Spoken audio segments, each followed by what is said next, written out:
Solo Leveling by Chu Gong. Chapter 30 Part 2 Imminent Threat. President Go and President Matsumoto sat across from each other. A row of Korean and Japanese officials from both associations and both governments-related departments flanked the two presidents. It was an important matter, so the summit moved along quickly.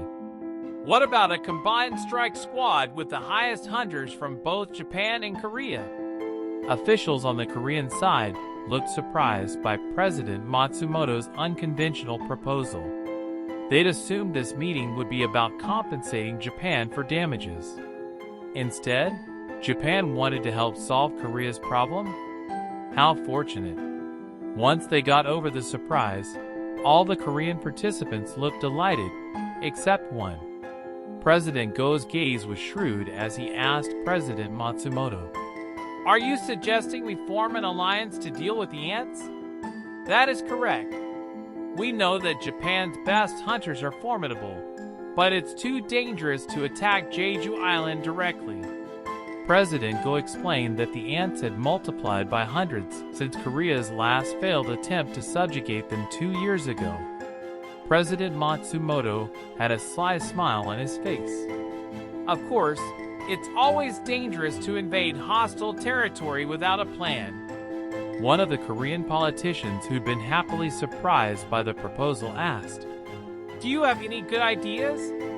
"Yes." All eyes were on President Matsumoto, but he took his time before elaborating.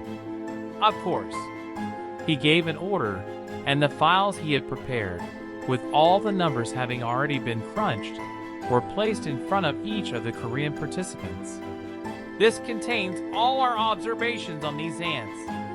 The Korean delegates flipped through the files as he continued. "Ants are as powerful as high-rank hunters, but they have a weakness: their lifespan. Ants could live for only a year.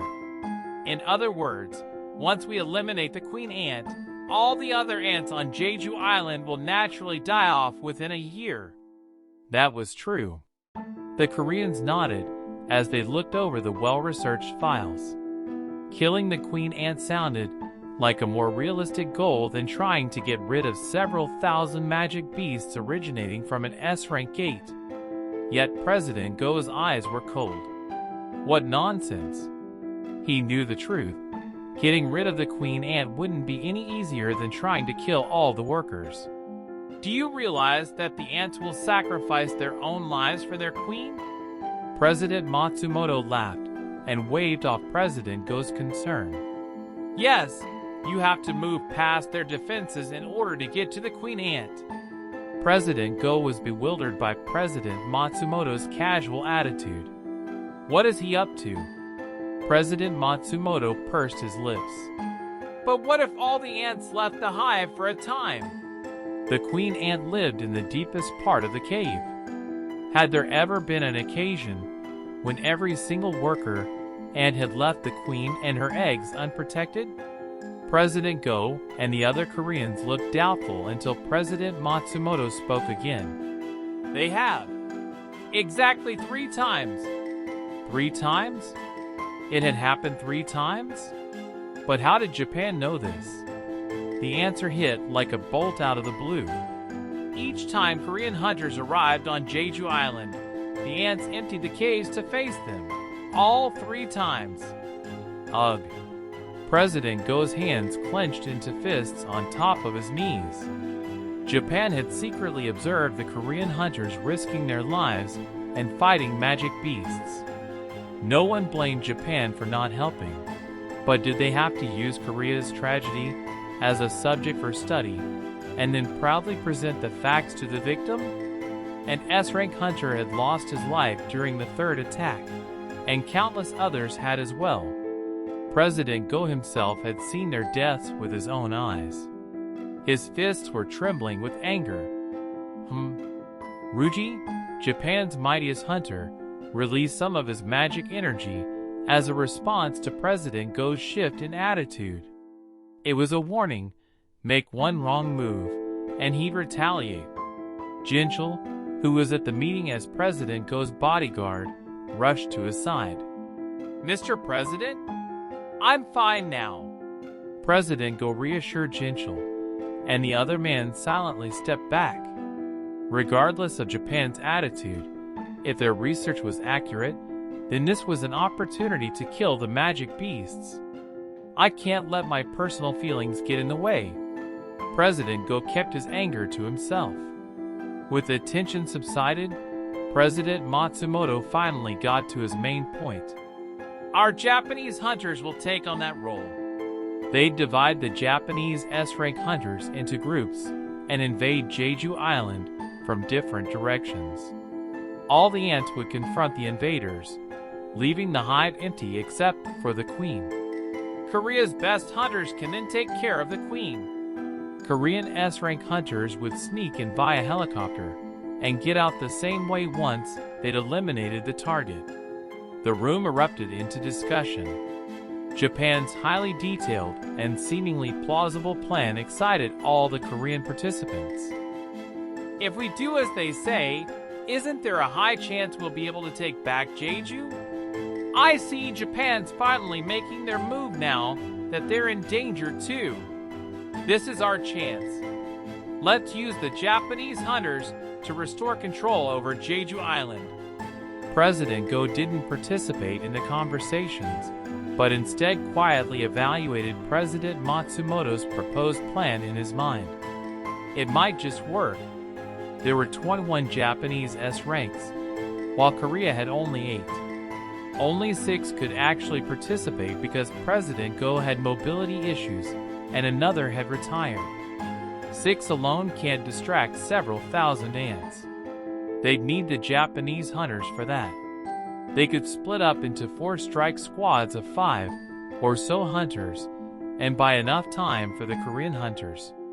The only problem was whether or not Korea's highest rank hunters could defeat the Queen, an S-rank dungeon boss. Would that be possible? At that moment, Jin Woo-sung's name popped into President Go's mind.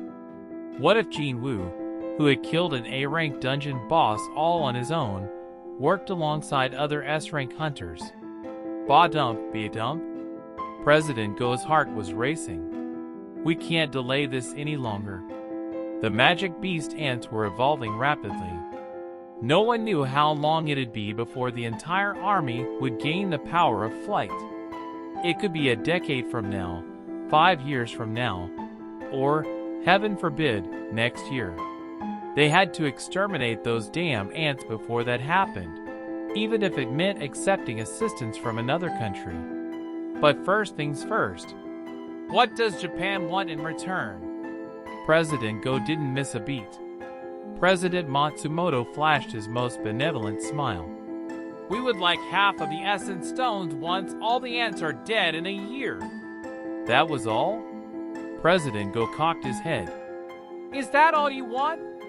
The officials from the Korean government frowned at his question.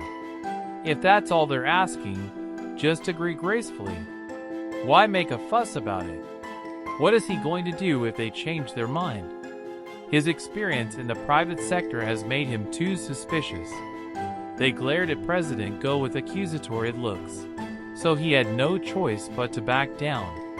The Korean participants had a brief discussion where no one objected to the plan. Eventually, Japan's proposal passed unanimously.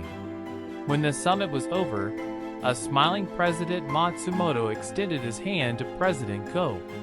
The future of both countries hinges on this important mission. Let's combine our forces and do our best.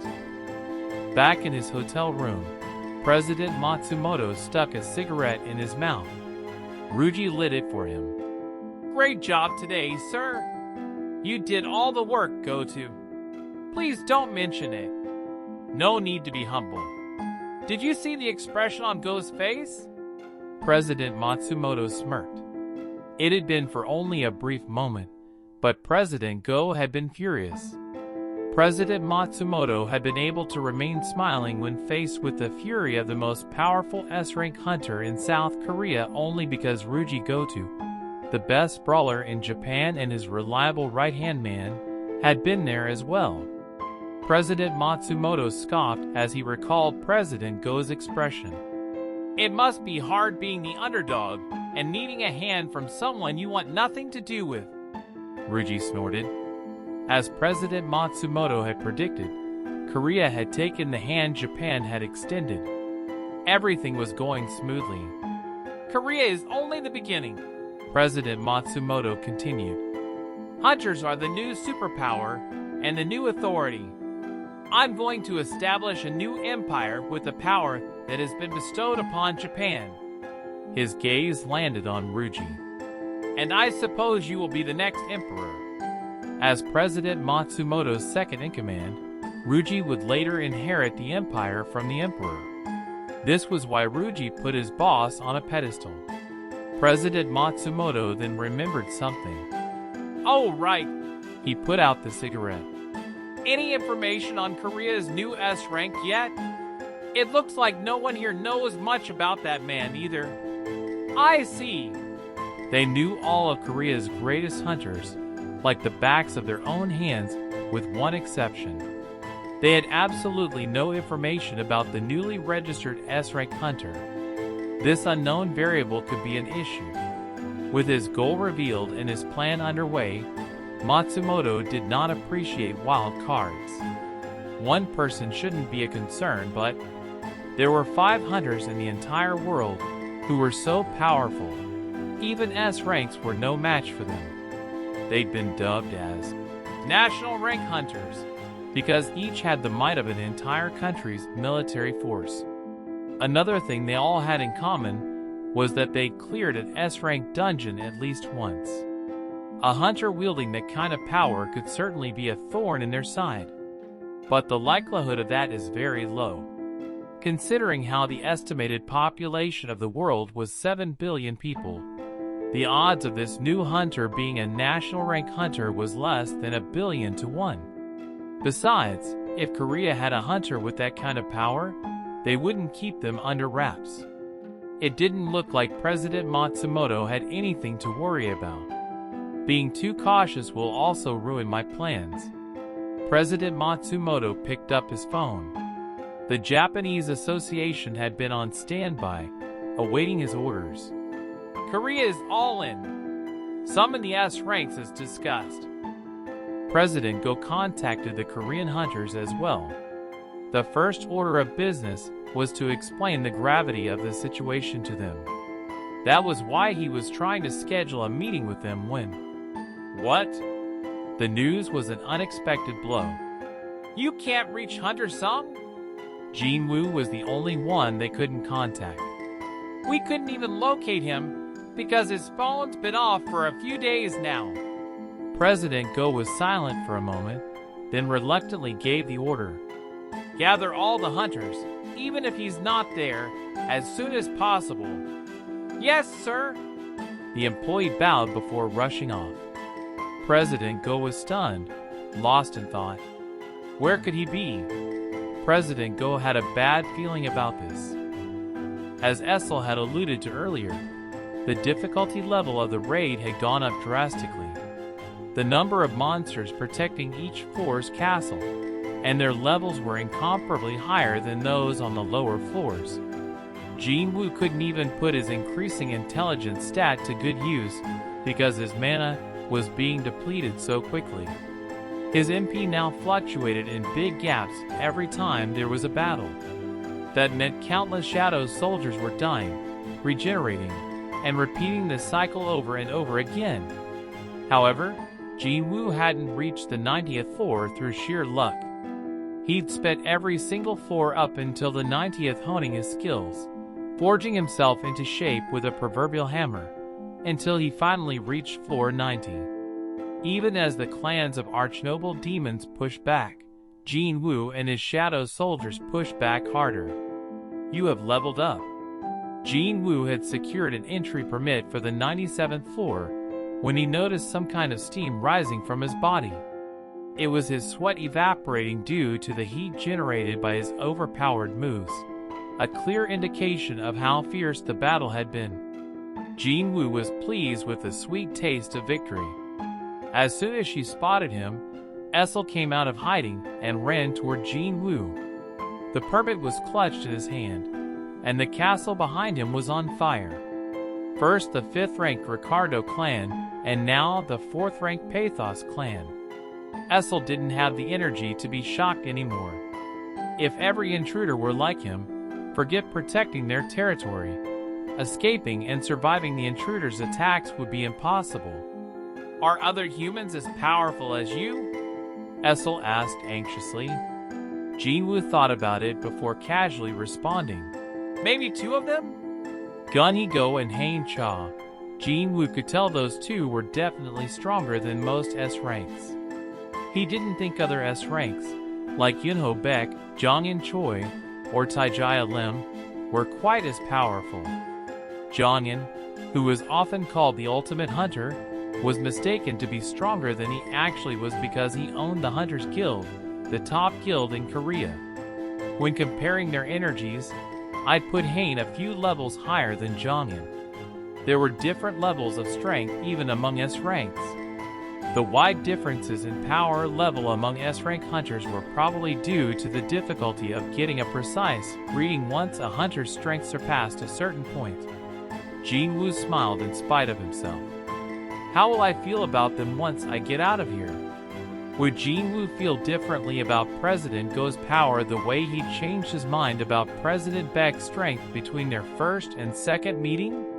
Jin Woo became excited just thinking about how much more powerful he'd become. But before then, he needed to clear the demon's castle. There were only 4 floors left. He was so close to clearing this dungeon. He turned to Essel. You can go back now. Essel's head had drooped after hearing there were 2 more humans as strong as Jin Woo, but it shot up at Jin Woo's proclamation. What? I'll find my own way from here on. Essel had been a great help in locating the nobles' castles, but he no longer required her services. His raised perception stat was probably a factor, but arch-noble demons were so strong that he could easily find their location. He no longer needed her help. Because she didn't have any other role besides that of a guide, having her tag along would just be an extra, unnecessary burden from here on out. Jin Woo explained all this to her. Then I'm useless to you now? Essel's face grew pale. Her reactions are funny to the end. Jin Woo tried not to laugh as her expression once again exceeded his expectations. He then stood face to face with her. Oh! Essel's eyes went wide at how close he was standing. Is this the end for me, too? Ba-dump, be-a-dump. Every heartbeat sounded like thunder. Essel watched Jin Woo slowly raise his hand. As it drew nearer, she closed her eyes tightly in fear. However, Jin Woo gently placed his hand on her shoulder. Feeling the warmth of his touch, Essel cracked her eyes open. Jin Woo's face was extremely close to hers. He smiled right then, as if he'd been waiting for her to look at him. You did a good job. Thank you. That would do. Jin Woo figured that was a sufficient enough farewell, and strode toward the teleportation circle. Ping. Floors 1 through 96 have been opened. Where would you like to teleport? When Jin Woo turned back to face Essel, her face was a mix of surprise and disappointment. Fear, worry, surprise, disappointment. Monsters with intelligence had shown a range of emotions. Were they actually creatures from another world or merely illusions created for a purpose by the system? I don't know yet. But one of these days, if he kept collecting clues, Jin Woo could probably solve the mystery of the system's origins. Essel hesitated, then called out to Jin Woo. At that exact moment, Jin Woo raised his head and called out to the system. 97th floor. 97, 98, 99. Jin Woo finally had the key to enter the Demon Monarch's domain. Item, entry permit. Acquisition difficulty? Category? This permit grants access to the 100th floor of the demon's castle. It can be used only on the magic teleportation circle on the 99th floor. How much suffering had he endured to find this? Jinwoo checked his status one last time before stepping onto the 100th floor, where the demon monarch was waiting for him. Level 93. Jinwoo's level was already pushing 100. He could feel the increased stats coursing through his body. He had overflowing strength, and his perception was much keener. He was in peak condition. Perfect. Jinwoo called up the shop. He replenished his stamina and mana levels and purchased potions as well as extra bandages. He wrapped said bandages around his hands while holding his daggers so he wouldn't lose his grip on them. It had been a while since he felt this anxious. With the bandaging done, he started warming up. Whoosh. SHF. Not bad. Little by little, Jinwoo started upping his speed. His moves were sharp and accurate, faster and even faster. He moved so quickly, he'd become a blur of afterimages before he abruptly came to a stop. TMP. Steam rose from his shoulders. He'd warmed up enough. His preparations were done. Phew! Jinwoo breathed in and out deeply, then stepped onto the teleportation circle. As always, the circle asked for his destination, and Jinwoo answered firmly. Floor 100. His surroundings changed in a blink. Jinwoo scanned the area. There's no fire. The lower floors had been engulfed in flames. Only the remnants of fire lingered here. He looked up to see something falling from the sky. Snow? He extended his hand because the color of the snow seemed off. Strangely, the snow didn't melt in his palm. Upon closer inspection, he realized it was ash. Ash was drifting down like snowflakes. Just then, the usual electronic sound chimed. Ping! Jinwoo, sensing something, focused on the sky overhead. It's coming from above. The system soon informed Jinwoo of the enemy's appearance. Balin the Demon Monarch has detected an intruder. A black dot moved in the distant sky. It got closer to the ground and landed quite a ways away from where Jinwoo stood. It appeared to be a lizard-like animal with wings. Once it landed, the lizard flapped its big wings and cried out, "Cree!"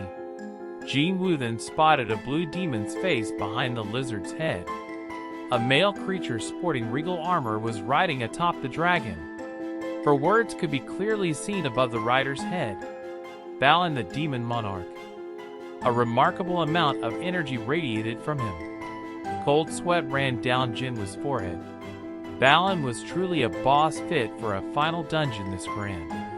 Then something else caught Jinwoo's attention. The lizard Balin was riding also had a name. Kaizelin the Wyvern. A wyvern? Based on its name and how it looked, it didn't appear to be a type of demon. Wait, if it's not a demon, then could I? No matter how many demons he felled, the system hadn't let him extract any of them, so he dismissed the idea of ever acquiring a useful shadow from this dungeon. But a monster that could fly? I want it. If it was possible to extract its shadow, he'd obtain it no matter what it took. This was the first time Jinwoo was lusting after a possible shadow soldier since Barca, the leader of the Ice Slayers. Just then, Balin raised his hand toward the sky. Ping! Balin the Demon Monarch has used skill. Army of Hell. Army of Hell? Ping, ping, ping! One warning after another sounded. Demon soldiers have been summoned. Demon knights have been summoned. Demon generals have been summoned. With each notification, more demons appeared in the army forming around the boss. The final demon count appeared to be over 1,000. This is it. Jinwoo also revealed the full extent of his magic power. As Balin lowered his arm to point at Jinwoo, the black swarm of demons rushed forward. Teach MP, teach MP, teach MP, teach MP. Their charge made the ground quake. Jin Woo sneered as he surveyed the approaching army. "I have soldiers too." His lips moved. "My shadows!" Instantly, Jin Woo's shadows started spreading out from under him. He activated Monarch's domain. Once the demon Monarch soldiers stepped into the boundary of his shadow, Jin Woo summoned his army. "Assemble!" His shadow soldiers shot out from the ground. Jin Woo sensed the enemy's panic. "Ah! Rara!" Two hulking knights, Iron and Tank, took advantage of the situation and raced toward the army at full speed. Crash! Gra! Kree! Dozens of demons were bowled over by the two powerhouses. A wave of over 100 shadow soldiers followed behind. Among them was Igris, the piece de resistance. He leaped over Iron's head, landed smoothly on the ground, and proceeded to slaughter demons with a sword in each hand. Creak! God! It was a textbook performance from an elite knight rank. But Igris isn't the only elite knight. Jin Woo looked to one side. Fong, who had just finished expanding in size, stomped forward as if it was his turn on the battlefield. Jin Woo beamed with pride as he watched him. Huh. Fong breathed in deeply. His chest puffed up. Jin Woo recalled the shadow soldiers in front of Fong, so the shadow mage could go all out on his attack. The soldiers who had melded back into shadows moved in the direction that Jin Woo indicated. And whoosh! The powerful blast of fire from Fong's mouth disintegrated the demons. And it didn't stop there. Whoosh! Fong moved his head left and right to roast demons alive. Those engulfed by Fong's flames didn't even have time to cry out. Some shadow soldiers were caught in the crossfire of Fong's attack, but they could simply be regenerated later. Yes! Jin Woo pumped his fist. A little over 100 of his soldiers had managed to overwhelm over 10 times as many enemies. The demon army was being horribly crushed. But right at that moment, Balin, who had been quiet up until now, made his move. He opened his mouth wide to reveal blue sparks crackling inside. Gra-la! The shadow soldiers were bathed in an ominous blue light. Krakum! Lightning? Jin Woo's eyes widened. The soldiers caught in the blue storm were instantly fried. Those who saw it happen froze as if startled. That isn't any ordinary lightning. Balin's lightning, which was rather lethal and also had a stun debuff, fell around the entire area. Naturally, the blue storm also targeted Jin Woo. Croc! Yet, unlike his shadow soldiers, Jin Woo didn't receive any damage. The robe of wind he'd been wearing absorbed all fire-type damage. The irregular status condition has been removed by buff. Immunity. The irregular status condition has been removed by buff. Immunity. The irregular status condition has been removed by buff. Immunity. The stun debuff was neatly cancelled out by his immunity buff. Jin Woo dashed toward Balin. Because Balin's magic affected a wide area, if Jin Woo didn't do something about it, the scales would tip in his enemy's favor. Balin turned to Jin Woo. Gra-la! A scream rang from the monster's mouth, followed by blue sparks that shot out like hail. Croc, croc, croc! Balin shuddered as Jin Woo remained unscathed by his direct attacks. Jin Woo could sense that the monster was rattled. In the blink of an eye, he used his maxed-out dash skill to reach Balin and took a giant leap. Balin also drew his sword, and Jin Woo struck it with Barca's dagger. Clang! The force of impact made Balin fall off his dragon and pushed Jin Woo back a distance. Jin Woo and Balin both took a tumble, but got back up at the same time. They glared at each other for a beat. Then they both instinctively charged at each other with all they had. Gra-la! More sparks flew out of Balin's mouth. Krakum, krakum! Jin Woo was awash in blue light. He continued running, relying on the robe for protection, but something was wrong. Is it getting hotter? When he looked over his shoulder, he realized the edge of the robe had caught on fire. He quickly pulled it off and threw it aside. I guess that was the robe's limit. Though it was only a human-made artifact, it had actually lasted longer than he'd expected. The rest was purely up to Jin Woo. Jin Woo swallowed. Grawa. As if seizing the opportunity, the monster fanned the flames in his mouth, making them even stronger.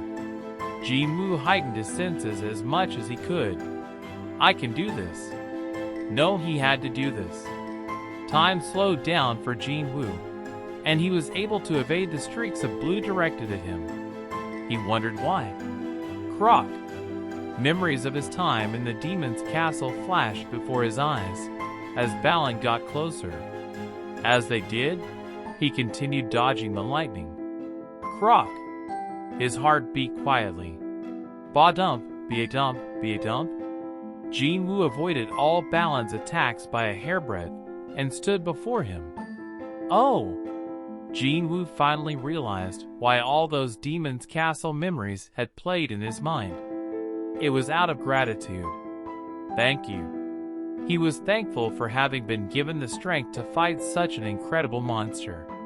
His abilities had been honed further with each floor. It was like he had been training for this very moment. It had made possible what had been previously impossible. How could he not be appreciative?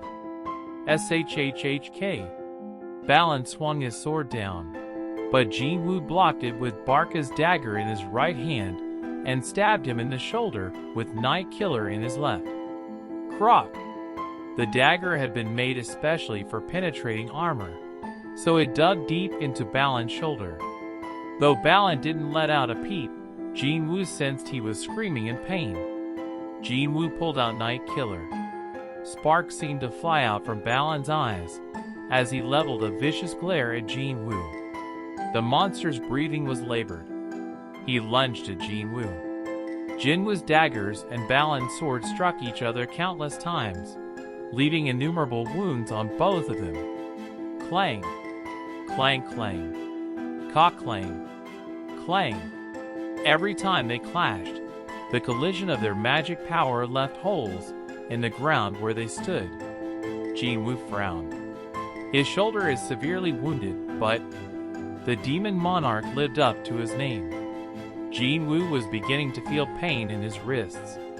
Much more of this, and it would only get harder for him. I have to knock him off balance. Both Jin Woo and Balin had two hands. However, Jin Woo had yet another hidden away. Ruler's hand. Balin fell to one knee as an invisible force struck him down. What? Before Balin realized what had happened, Jin Woo had punched him in the face. Wham! Balin tumbled for 10 or so meters before managing to stop himself, but he was unable to get up. Jin Woo was already on top of him. Balin opened his mouth wide. Gawk! But the demon monarch couldn't use his lightning. Jin Woo had shoved his right fist into the monster's mouth to block the magic. Balin's eyes shook. Instead of using the dagger in his hand, Jin Woo raised his fist high. Wham! Wham! Wham! Wham! Jin Woo's strength stat was over 200 and allowed him to rapidly chip away at the boss-level monster's health bar. Finally, Jin Woo concentrated all his power in his raised right hand. The muscles in his shoulder and arm bulged, and the air around him grew heavy. The magic power concentrated in his right arm pushed out all the sound around him, and for an instant, everything was dead silent. In the short period of stillness that had washed over them, Jin Woo looked down and addressed Balin in a low voice. Thank you for everything. Of course, there was no answer. The demon monarch simply glared at Jin Woo with hatred. I guess you'll never understand the thoughts behind my words.